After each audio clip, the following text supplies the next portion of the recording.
Hair cut বাতিলের সিদ্ধান্ত কার্যকর এবং ব্যাংক লেনদেন স্বাভাবিক করার দাবিতে চট্টগ্রামে ব্যাংক টু ব্যাংক পদযাত্রা করছেন সম্মিলিত ৫ ইসলামী ব্যাংকের আমানতকারীরা। এ নিয়ে আরও জানাতে চট্টগ্রাম থেকে যুক্ত হচ্ছেন তাফিম আলমগীর।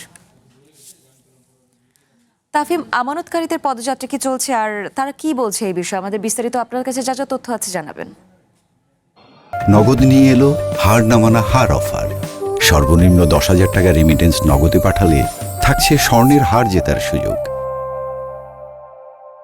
মিতু, সম্মিলিত ইসলামী ৫ ব্যাংকের যে আগ্রাবাদে বেশ কিছুক্ষণ আগে তারা এখানে জড়ো হয়েছিলেন। একেবারে বন্দরনগরীর যেই বাণিজ্যিক কেন্দ্র বলা হয় এই যে আগ্রাবাদ, সেখানে এসে যে সকল ইসলামী ব্যাংকের ৫টি সম্মিলিত শাখা রয়েছে সেখানে তারা যাচ্ছেন। প্রতিটি ব্যাংকে ব্যাংকে তারা যে পদযাত্রা যে কর্মসূচি সেটি কিন্তু তারা এখন পালন করছেন।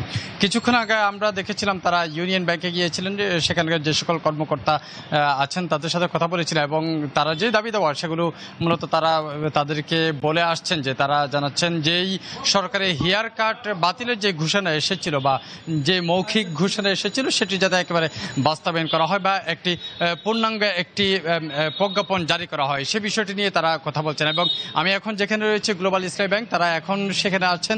সেখানেও কিছুক্ষণে তারা প্রবেশ করেছিলেন। একেবারে তাদের যেই স্লোগানগুলো হেয়ার কাট বাতিল চায় এবং দ্রুত প্রজ্ঞাপন চায় সেই ধরনের যেই স্লোগান সেগুলো বলে বলেই কিন্তু তারা এই গ্লোবাল ইসলামী ব্যাংকে তারা প্রবেশ করেছেন কিছুক্ষণ আগেই। এর আগে ইউনিয়ন ব্যাংকে গেছে, পরবর্তীতে তারা ফার্স্ট সিকিউরিটি ইসলামী ব্যাংকে যাবেন এবং অন্যান্য যে সকল সম্মিলিত ৫ ব্যাংকের শাখাগুলো রয়েছে, বিশেষ করে এক্সিম ব্যাংক রয়েছে, সেই ব্যাংকগুলোতে তারা যাবেন, সোশ্যাল ইসলামী ব্যাংক সহ এই ব্যাংকগুলোতে তারা গিয়ে সেখানকার যে সকল কর্মকর্তা আছেন তাদের সাথে কথা বলছেন। মূলত তারা জানাচ্ছেন যে সরকারি যে দাবি দেওয়া যেই মৌখিকভাবে যে ঘোষণাটি এসেছিল সেটি যাতে বাস্তবায়ন করা হয়, অর্থাৎ প্রজ্ঞাপন জারি করে যাতে যে হেয়ার কাট বাতিল করা হয় এবং একই সাথে সম্মিলিত যে ৫টি ব্যাংক রয়েছে সেগুলোর যাতে যেই লেনদেন সেই লেনদেন যাতে স্বাভাবিক করা হয় সে বিষয়টি নিয়ে তারা যে এখানে কর্মসূচি ডেকেছেন।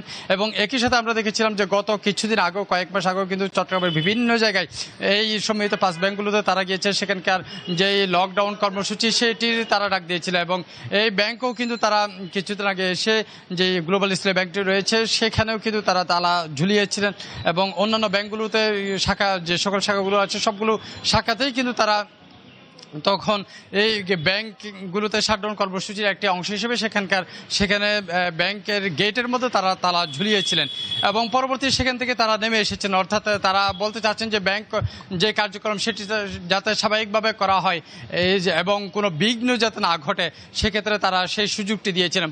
তবে আজকের দিনে তারা যে সকল এখান নেতা যারা আছেন, বিশেষ করে আমানতকারীদের যে সকল নেতাকর্মীরা যারা আছেন, নেতাদের কাছ থেকে আমরা কথা বলে জানতে পেরেছি তারা একদম হুঁশিয়ারি দিচ্ছেন যে যদি স্বাভাবিক লেনদেন না হয়, হেয়ার কাট বাতিল করে যদি দ্রুত প্রজ্ঞাপন জারি না করা হয় সেক্ষেত্রে তারা কঠোর থেকে কঠোরতর তারা কর্মসূচি ঘোষণা করবেন এবং পরবর্তীতে ঢাকা সরাসরি চট্টগ্রাম থেকে ঢাকা তারা যেই কর্মসূচি সেটিরও তারা ডাক দেওয়ার বিভিন্ন ধরনের হুঁশিয়ারি দিয়েছেন। চট্টগ্রাম থেকে যে সকল আমানতকারীরা যারা আছেন সম্মিলিত ৫ ব্যাংকে তার সাথে কথা বলে আমরা জানতে পেরেছি এবং তারা বারবার বলছেন যে তারা দীর্ঘ ১.৫ বছর যাবত তারা এই যেই কর্মসূচি সেগুলো দিয়ে আসছেন, তাদের যে দাবি দেওয়া সেগুলো বলে আসছেন। যদি সেখান থেকে তারা সরকার যদি ফেরত না আসেন, অর্থাৎ তাদের যে দাবি দেওয়া সেগুলো যদি তারা না শুনেন সেক্ষেত্রে তারা আরও কঠোর কর্মসূচি দিবেন।